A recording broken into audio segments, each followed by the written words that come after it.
It's time for round 5 of the South American Circuit Superstars League, and on the weekend where F1 returns to Zandvoort for the first time since the mid-80s, we will be racing the Rennvoort track in the 80s GP car.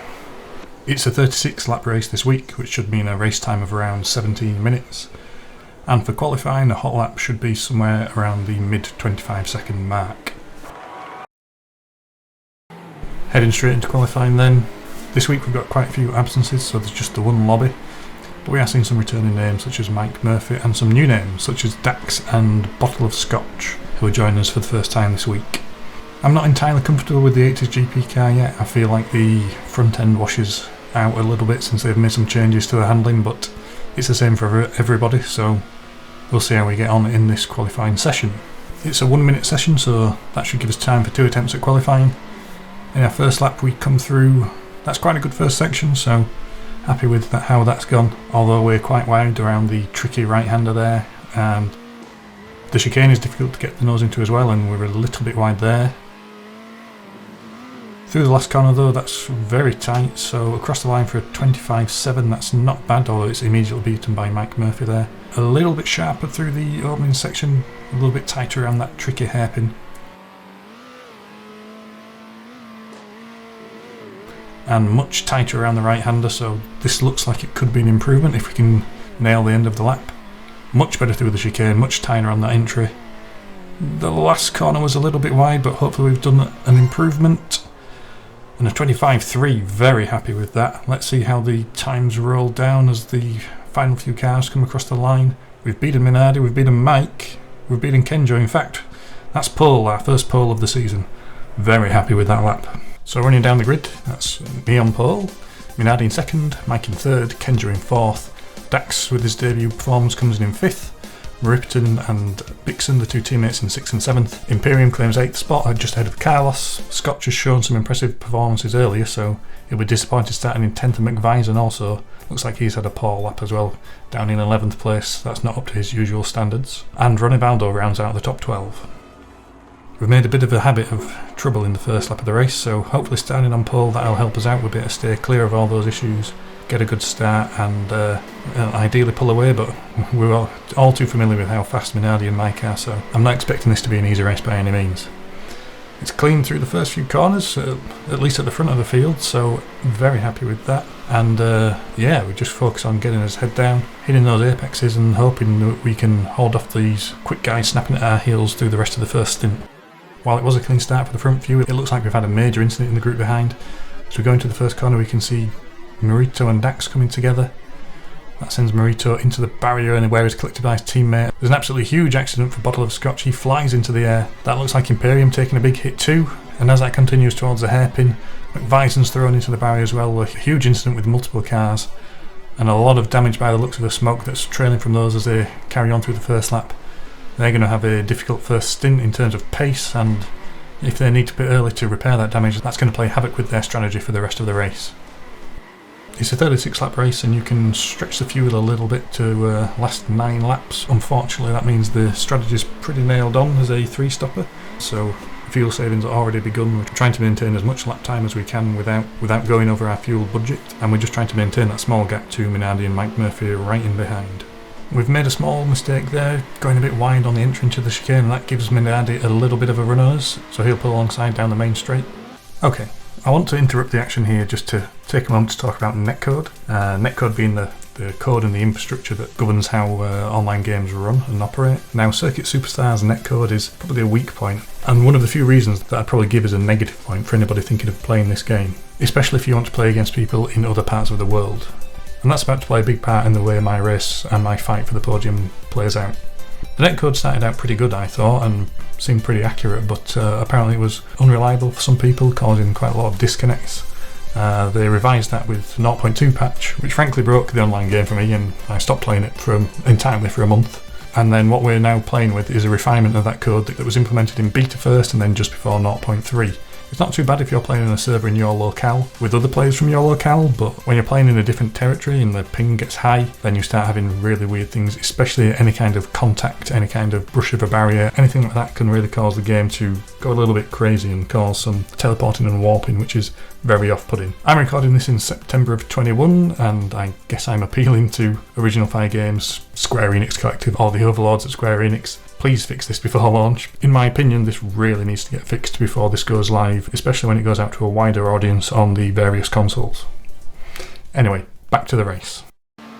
Yeah, he's got a bit of a run on me there. He's threatening on the inside. I'm not going to cut the nose of my teammate, so I'll give him a little bit of room, but there's just the tiniest bit of contact, and oh, that's causing some crazy behaviour from my perspective. Warping and leaping into the air and twitching around. Still having problems this far around the lap, and we've got Dax coming up behind and Kenjo threatening. Oh, and that's an accident caused with Dax. I'm sorry about that. I've got to apologise for Dax. I've put him in the wall there. I promise that wasn't on purpose. I was completely out of the control for a whole 30 seconds there. Now we look like we've gained back control, but we are now in 4th position. So we kind of gave up the first position to Minardi, but then whilst we were out of control, we've lost a position to Mike Murphy, we've lost a position to Kenjo. We've caused Dax a whole load of trouble, and now we can only try to avoid any more contact and see if we can gain ground back on Kenjo. I'm not sure if we can give away maybe 5 seconds or so to Minardi and Mike Murphy and catch that back up in the race. Those guys are too quick and too consistent. I think we're going to need those guys to have trouble.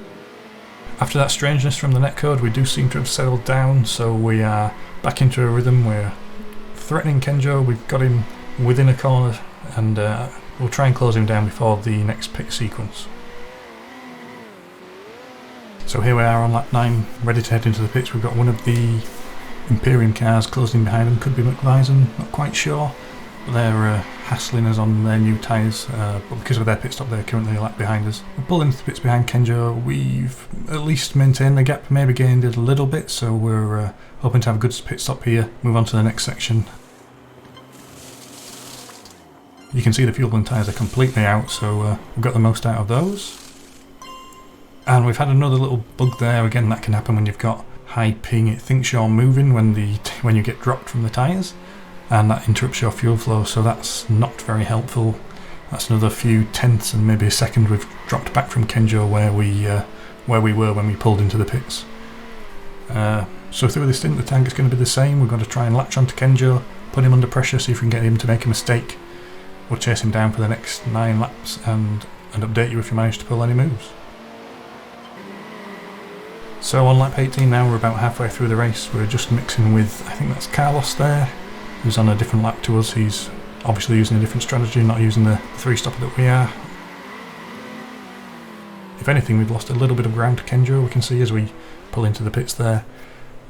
Fair play to Kenjo, he's putting up a great pace. He seems to be managing the fuel saving possibly better than I am. I've come in again with absolutely zero fuel, absolutely zero tyres, so it's another full tank, another 4 tyres. Fortunately we don't get the bug that time, which means we pull away cleanly, although we have had another lag spike on the exit there. That's sent us a little bit crazy. Hopefully that dies away fast.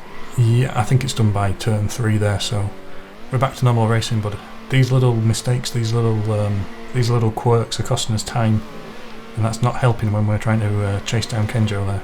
Another stint where we've just got to try and put in those consistent laps, not use too much fuel, make sure we make it to the next pit stop window, and see what we can do about gaining a little bit of time on Kenjo. Lap 27 now, coming to the last pit stop window. Unfortunately to say, we're probably still roughly the same distance behind Kenjo. We're absolutely matched for pace, so we've not been able to gain that ground. We're still just about within touch of Minardi and Mike, who we see those pulling away. They look like they're locked in their own battle, whilst we're trying to close in on Kenjo.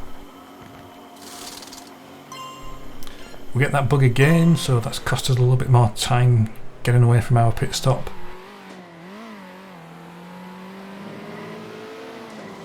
As I've said, I've got to give credit to Kenjo. He's maintaining a great pace. I've just not been able to put in the lap times that I need to gain that ground on him.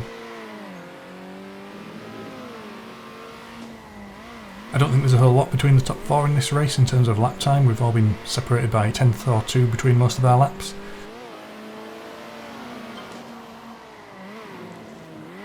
There's a disappointing mistake from me there. That half spin probably cost us another second or so, and that's might just end any hopes of reeling Kenjo in. All of the top guys in this race are quick, so when you're looking at gaps of just a handful of seconds, it's all these tiny mistakes really add up. It only takes a moment to have one mistake that costs you a second or two, and that could be 10 laps in order to claw that time back. So we will persevere until the end. We'll keep putting in those laps. We can hope for a mistake, we can hope for somebody to misjudge their fueling ahead perhaps. We'll just stick to our plan. We've got our two main championship rivals in the two places ahead of us. We've got our extra point for pole position, so we're going to collect some good points and see how the rest of this race goes. So that ended up being another quite lonely stint, chasing the time of Kenjo just ahead, but that mistake and a little bit of scrappy driving from me means he's managed to get away. We crossed the line, using all of their fuel and tyres again for the fourth stint. Like I say, no variation in strategy in order to try and get past, so I'll take the points for fourth. Had that technical difficulty in the middle. That's cost us quite a few seconds in the first stint of the race, so that's a bit of a setback. Would have liked to been able to try and block Minardi and Mike for the duration of the race, but instead we ended up with a chase for Kenjo that we've not been able to overcome. So let's have a look at the final positions once more. That's Minardi, Mike and Kenjo taking the podium positions as mentioned. I'm in 4th place, Murito ended up in 5th place, McVizn fought his way back up to 6th place, Bixen took 7th, Scotch managed to recover up to 8th position, Imperium took 9th, and Dax on his debut took 10th place, with Ronaldo and Carlos rounding out the lobby. With just one lobby today, that means no need to mix together the results, so the positions remain the same as we saw at the end of the race. Minardi took 17 points and his 5th win of the season. Mike returned after his absence last week, claiming 12 important points for the championship. Kenjo's consistent point scoring result continues, as does McVizon's impressive point scoring record in 6th this time. Both Scotch and Dax took points on their debut, with Ronnivado and Carlos just missing out on points in 11th and 12th place. Looking at the championship tables, that 5th win for Minardi means that he is guaranteed to be the champion this year. I've grabbed another handful of points to maintain 2nd position. Kenjo clings on to 3rd, with Mike Murphy snapping his heels in 4th place. We can see McVizon's advance up the table continues, now moving up to 6th position, but the fight for 5th place in the overall is still far from done and will only be decided in the final race of the season next week. Minardi Simsport claimed the team's title last week, but the battle for 2nd place is as fierce as ever with just 1 point in it, with MMM temporarily claiming that 2nd place back. Kesue Dulce's double points score this week means they've made themselves a little bit of room in 4th place, with 5th place still under fierce competition. And that wraps up another race of the SACS League. There's just one more race left in the season next week. I, alongside everybody else, will be doing their best to prevent Minardi taking a clean sweep of wins, and there's still lots of places to be decided in both the drivers and teams championships. Personally, that was a bit of a frustrating week for me, although it's not the first that I've had this year, to be fair, but I was pleased to claim my first pole position of the season, and without those technical difficulties, I think a fight for a podium position would have been on the cards. We'll look forward to the last race of the year and see what surprises are in store for us in terms of the car and track that we get. Hopefully you can join us next time for the conclusion of the South American Circuit Superstars League. I'll see you next time.